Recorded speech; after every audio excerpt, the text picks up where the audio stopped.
Hello and welcome to my review of the game Conscript, which is available on PC and all consoles as far as I'm aware. Conscript is a survival horror set in the middle of World War One, 1916. Focuses very much on the horrors of war associated with that period in history. The sort of backdrop is trench warfare, exploring tunnels, battlefields and forts, and even towns.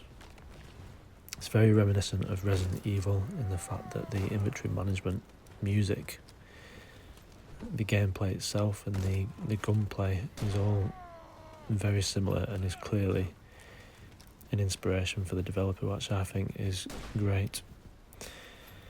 So there's no hand holding in the game, it's very much thrown into the deep end and work it out, which I also like. It's a difficult game.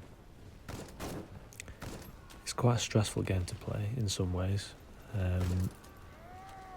I wouldn't call it a conventional horror game. There's no monsters in it.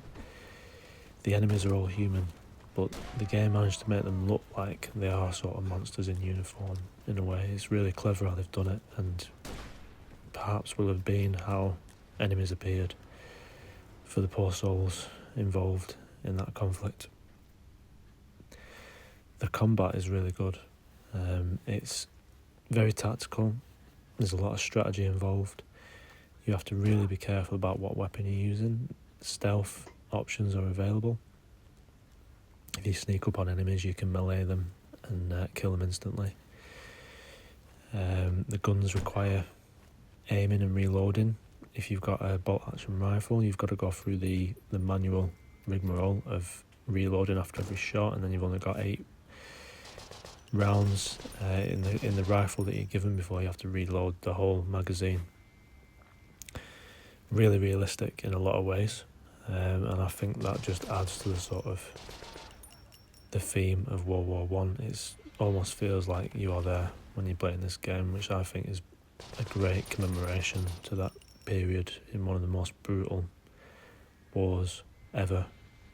If you like military history, which I do, then you'll find this game interesting and enjoyable. And horrifying, really, because a lot of the events in this game are very believable and probably did happen to people in France during this period.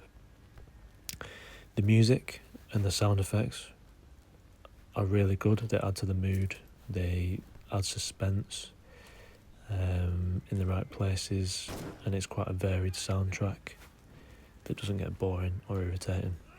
Sound effects are really good. The gunfire and the sort of sounds of bashing someone over the head with a blunt weapon are really satisfying. There's no speech, it's all subtitles, but I actually like that. I think it sort of adds to the mood of the game and works really well with the setting. So overall, a very, very good game. Very difficult, hard to work out. The only thing that I didn't like was the achievement or trophy list if you're a PlayStation player is very, very drawn out, very grindy, and you will have to do multiple playthroughs in order to get all the achievements, which if you're a completionist like me, it's mildly irritating because I wasn't planning on doing sort of 4 or 5 playthroughs just to mop up all the achievements. It's quite a long game for an indie game. Once you know your way around, it does get quicker. But for example, there's an achievement for doing the game in 3 hours, and I still, having completed the game once, cannot fathom how that is possible at this point. I'm sure there is a way, and a speed run will be involved, but pretty difficult in my opinion. There's 4 or 5 different endings. Well, that obviously dictates the amount of playthroughs you'll have to do, and they've all got vastly different requirements.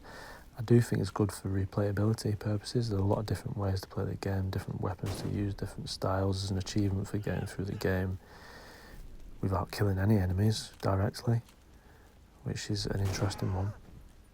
I'm still not sure how that's possible either, but there you go.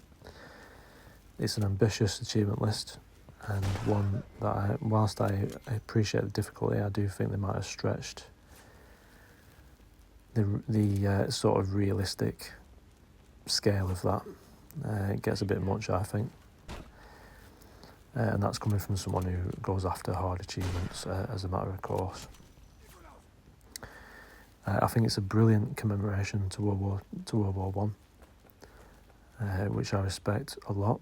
I think it's a period in history that is sort of getting forgotten about in modern times, and it's a timely reminder of the horrors of what young men went through during that period of time, and how lucky young people are of today that they don't have to go and do this, thankfully, and hopefully never again, although the way things are going, you never know.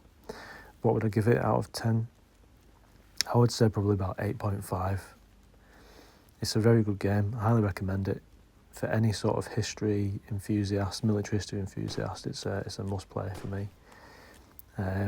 If you're into horror games, it's not a conventional horror. I wouldn't say it's scary in the traditional sense, but it's very intense, stressful, and if you get into it, I found it quite pretty jumpy, you know. I'm not really a horror player. I play Resident Evil games, but other than that, I sort of tend to, they're just not my thing. But I found myself having to have breaks from the game. I was finding it pretty hard work. Anyway, highly recommend it. Give it a look and let me know what you think.